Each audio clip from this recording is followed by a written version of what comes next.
ছয়টি কারণে, এই ছয়টি অভ্যাসের কারণে মানুষের অন্তর মরে যায়। একটা মানুষ যখন এই ছয়টি অভ্যাসে যখন তার ভিতরে থাকে, এই ছয়টি অভ্যাসে যখন পরিণত হয়ে যায়, এই অভ্যাসটা যখন ছাড়তে পারে না, তখন আস্তে আস্তে করে তার অন্তরের ভিতরে আল্লাহ পাক রব্বুল আলামিন যে নূর দিয়েছিলেন, এই নূরটাকে আমার আল্লাহ সরিয়ে নেন। প্রত্যেকটা মানুষের ভিতরে আল্লাহ পাক নূর দিয়েছেন, প্রত্যেকটা মানুষের ভিতরে আমার আল্লাহ আলো দিয়েছেন। এই আলোগুলা কখন নির্বাপিত হয়ে যায়, এই আলোগুলা কখন অন্ধকার হয়ে যায়, এই ছয়টা অভ্যাস যখন আপনাকে ঘিরে ধরবে, তখনই কিন্তু আপনার ভিতর থেকে নূর, আপনার ভিতর থেকে আলো অন্ধকার হয়ে যায়, এগুলা দূর হয়ে যায়। এর ভিতরে এক নাম্বার হচ্ছে, কিছু মানুষকে আপনি দেখবেন যে তারা গুনাহ করার পরে তারা তওবা করবে, এরকম কথা বলতে আছে, তওবা করবে তওবা করবে তওবা করবে, তওবা করার আশায় তারা গুনাহের মাঝে আবার ডুবে থাকে। তারা তওবা করবে, নিজে নিজে তারা প্রমিস করেছে, হারে এত বড় গুনাহ করে ফেললাম, ঠিক আছে আর করবো না, তওবা করে ফেলবো, আর করে না। আবারও একই গুনাহ আবারও করতে আছে, আবারও বলে হারে আমি তওবা করবো, আবারও একই গুনাহ আবারও করতেছে। কিন্তু আল্লাহ পাক রব্বুল আলামিনের বান্দা, তুমি জানো না, এই একই গুনাহ যখন আপনি যখন বারবার যখন একই গুনাহ যখন আপনি করবেন, আমার আপনার রব বিশ্বনবী মুহাম্মদ সাল্লাল্লাহু আলাইহি ওয়াসাল্লামের রব আমার আল্লাহ বড় সুন্দর করে বলেন, যদিও গুনাহটা ছোট হয়, একই গুনাহ যখন আপনি বারবার করবেন, এই গুনাহটার ছোট থাকে না, বড় হয়ে যায়, আর এই গুনাহটাই আপনাকে জাহান্নামে নেওয়ার জন্য যথেষ্ট হয়ে যায়।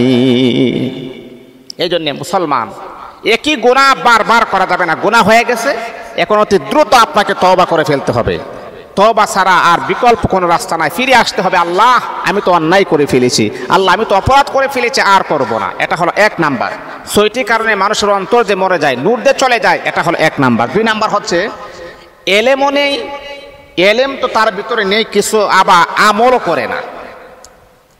কিছু মানুষ আছে দেখবেন বিভিন্ন রেস্টুরেন্টে বা চার হোটেলে বলে যে আমাদের বিচার হবে না, কারণ হুজুররা তো অনেক কিছু জানে, জানার পরে তারা আমল করে না, আর আমাদের এলেম কালাম নাই, আমরা এতটা পারি না, বুঝে না, এই জন্য আমল করতে পারি না।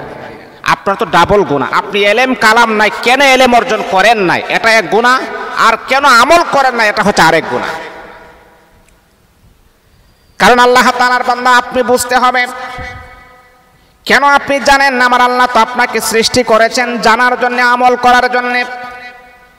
এই যে আপনি জানলেন না, বুঝলেন না, আবার আপনি আমলও করলেন না, আল্লাহ পাক রব্বুল আলামিন বলেন আপনার এলেমও নাই, আবার আপনি আমলও করেন না, এটার জন্য আপনার ডাবল পানিশমেন্ট হবে।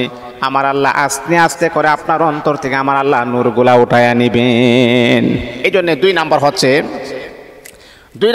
মানুষের অন্তর থেকে নূর ওঠার দুই নাম্বার কারণ হচ্ছে এলেমও নাই, আবার আমলও তারা করে না। এটা হলো দুই নাম্বার। তিন নাম্বার হলো, কথাগুলো আপনারা পয়েন্টগুলো আপনারা সহজে বুঝেন। এই পয়েন্টটা যদি আপনি হারিয়ে ফেলেন, সারাটা জীবন আপনি অধঃপতনের ভিতরে থাকবেন, আর কখনো উপরে উঠতে পারবেন না। তিন নাম্বার হলো, আমল করে ঠিক, কিন্তু আমলের ভিতরে ইখলাস নাই। আখলিস দীনাকা ইয়াকফিকাল আমালুল কলিল। আপনি দেখবেন নুরানি বাচ্চাদেরকে শিক্ষা দেওয়া হয়, অল্প আমলেই নাজাতের জন্য যথেষ্ট, যে আমলের ভিতরে ইখলাস রয়েছে।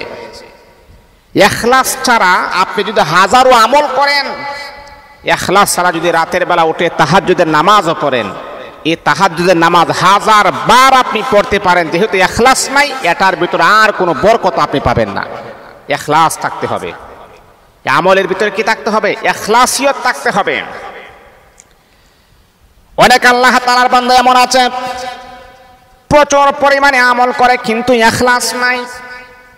আমি আমার ওই সমস্ত ভাই বোনদেরকে আমি দৃষ্টি আকর্ষণ করে বলবো, ও আল্লাহ তাআলার বান্দা, ঠিক আছে, আপনি যখন আমল করবেন অবশ্যই আপনাকে ইখলাসিয়তের গুণ অর্জন করতে হবে।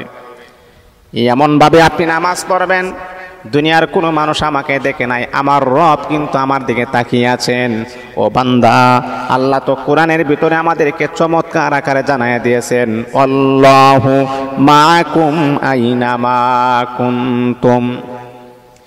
হে আমার বান্দা বান্দি, হে আমার বান্দা, হে আমার গোলাম, তুমি যেখানে থাকো না কেন, তোমার সাথে কিন্তু আমি আল্লাহ আছি।